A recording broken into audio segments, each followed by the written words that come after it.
So we're going to focus this time on the concept of sepsis and multi-organ dysfunction, but particularly sepsis in acute kidney injury. So the biggest, most extensive assessment of acute kidney injury in the ICU, that's a population with multi-organ dysfunction, and of course sepsis as well, is published now almost 10 years ago as the best kidney study in JAMA. The key findings in relation to this presentation are, of course, that most of the patients with acute kidney injury across the world are in multi-organ dysfunction, as you can see there, with a high need for mechanical ventilation and the use of vasopressor drugs. And, of course, the other big finding is that septic acute kidney injury is the dominant trigger or the dominant type of condition associated with acute kidney injury in the ICU population. And that obviously has a lot of implications. Of course, and the other finding of the study was that if you have acute kidney injury and the trigger of acute kidney injury is sepsis, then you're more likely to die even after you've corrected for comorbidities, age, and illness severity, suggesting that septic acute kidney injury as an entity is a specific and differential entity from other causes. And you've already heard and you've already seen that we live in a context where in ICUs and in hospitals acute kidney injury is increasing and therefore there is a need to consider sepsis as a component of this epidemic in a separate way. And Sean Bagshaw has also looked at what's happening with acute kidney injury across Australia and New Zealand, where we have a very large ICU database focusing on people with multi-organ dysfunction admitted to ICU. And you can see there that just like in the United States, in Australia and New Zealand, the incidence is going up. And of course, the mortality of these patients is dependent on the severity of acute kidney injury, such that if you have failure, you're more likely to die than if you don't. And you can see that that incidence varies nicely, progressively going up. And this is the incidence on the day of admission. That's not the overall incidence. So it's a really dominant common disease in the ICU population. You've also heard that in this population, for reasons that we actually don't understand, and we certainly don't understand that in Australia and New Zealand despite our best efforts, there is a decrease in mortality. So the incidence is going up, the mortality is going down, but we actually don't know why. Now let's go to the septic patients, which can be defined by those that have the criteria for the systemic inflammatory response syndrome, evidence of infection, and of course AKI as defined by the RIFLE criteria. And you can see there, there's a lot of literature showing that if you have more severe sepsis and you move on to septic shock, your incidence of acute kidney injury is very high. So if you have sepsis and you're in ICU, the likelihood that you will get acute kidney injury is extraordinarily high. And if you're in septic shock, it's almost universal that you will have acute kidney injury. And I'm sure that if we introduce biomarkers in the criteria for acute kidney injury, 100% of patients with septic shock would have acute kidney injury. And other people have used different definitions to study the incidence of acute kidney injury and sepsis, and again, it's very, very common across the board. And so we've got a high incidence of AKI and sepsis, and on the other hand, as I already showed you from the JAMA paper, a high incidence of sepsis in AKI. So if you got sepsis, you will get AKI. If you got AKI, look for sepsis because it is the most common cause of AKI. And if you don't do that, you'll be likely to potentially miss the cause of that. And this is again from the Australian New Zealand Intensive Care binational database.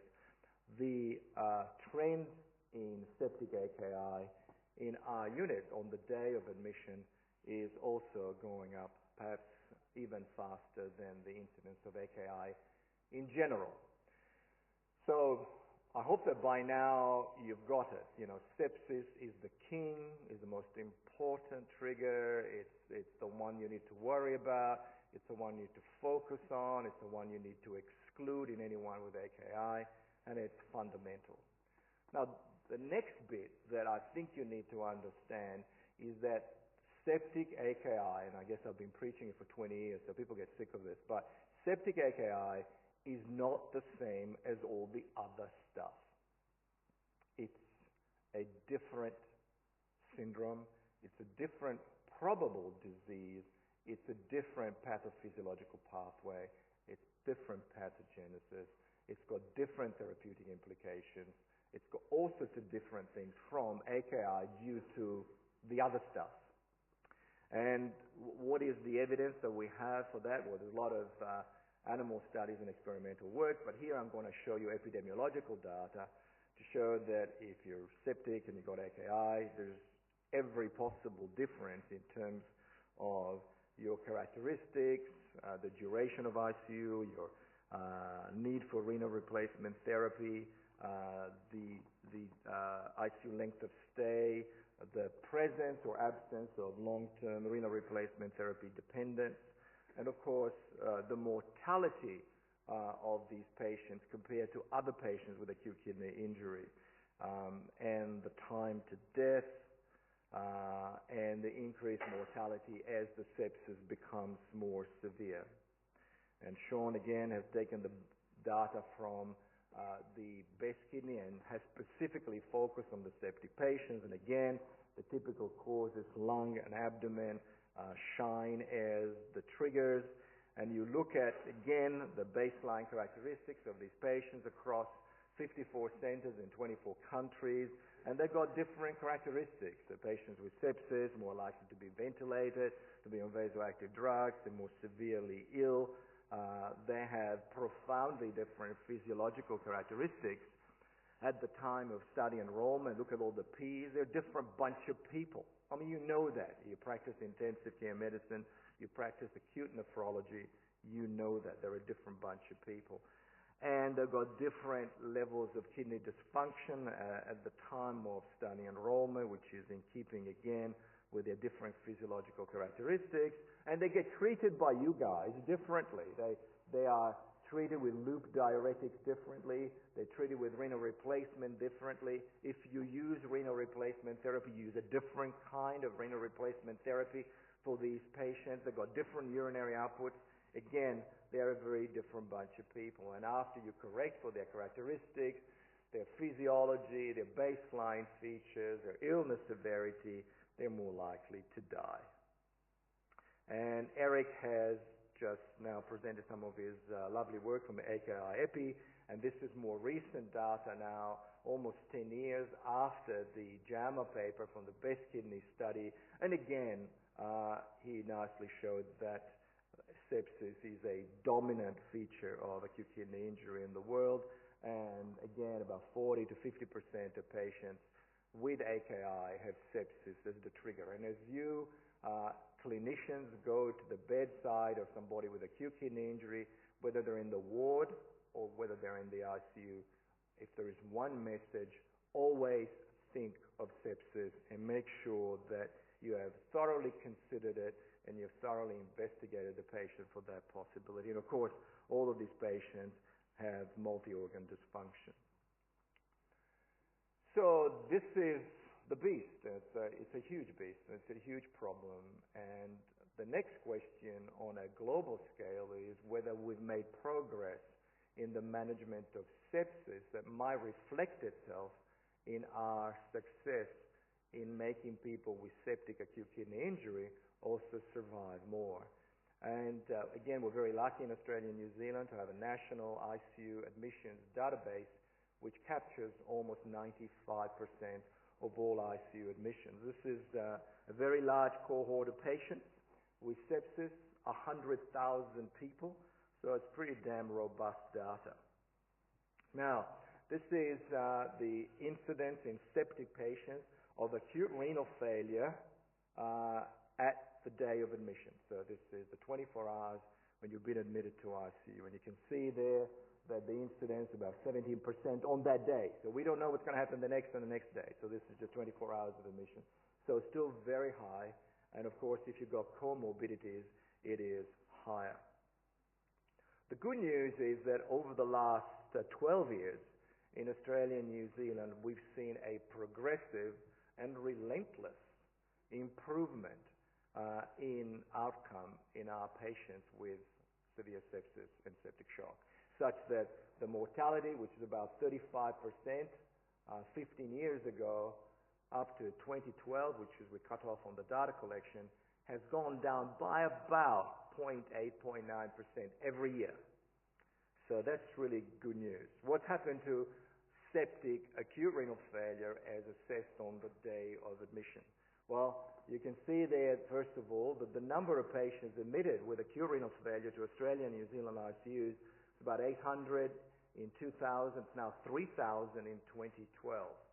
So this has got to do with larger ICUs, more invasive interventions, and an increase in the number of ICU admissions. But some of it is related to changes in the incidence of the disease as we change the population of people we look at. Now, the good news, however, is that the mortality, which was 55.3% in 2000, is now down to 34.5%. That is a huge reduction in mortality in patients admitted to ICU with severe sepsis and septic shock in Australia and New Zealand who had acute renal failure in the first 24 hours of ICU admission. That is really big. And this is another way of representing it. You see the decrease in mortality overall in the patients.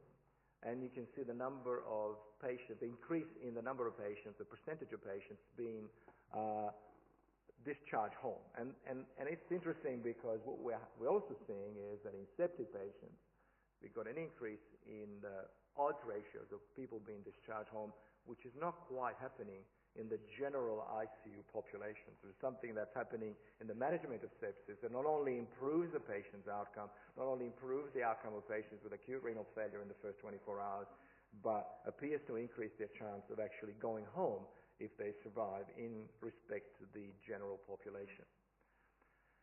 However, at the same time, there is another phenomenon that is taking place in the management of these patients that's displayed on the right-hand side. If you look at the patient with sepsis, and indeed also the patients without sepsis admitted to Australian and New Zealand ICUs, you see that the odds ratio of people going to rehab have skyrocketed in the last 12 years. So we have a population of people that survive their acute illness, but they're deconditioned, they need rehab, and probably, although we don't have detailed data, have significant neuromuscular weakness and significant need for continued hospital support.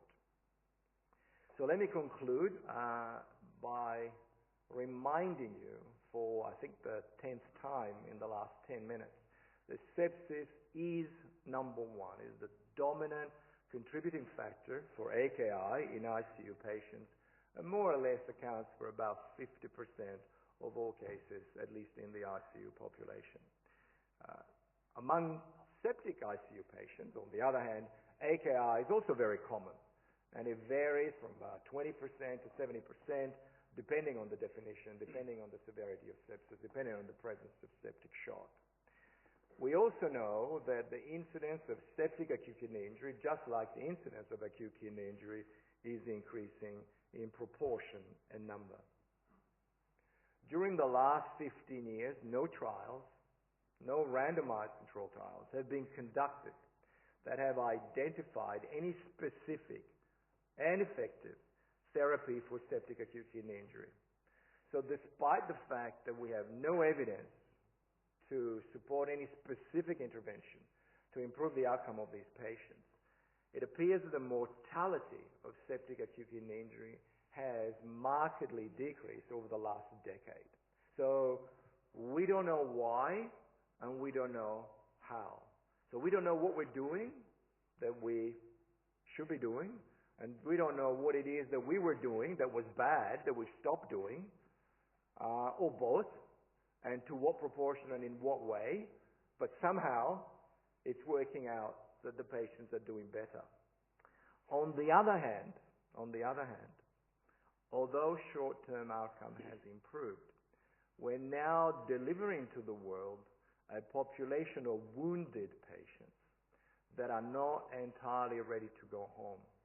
And these patients have long-term sequelae of this condition, which include, as you've already heard, the risk of chronic kidney disease, but all sorts of other sequelae that have significant implications for the healthcare system. And these patients now become a very major focus of our investigations for the future. Thank you for your attention.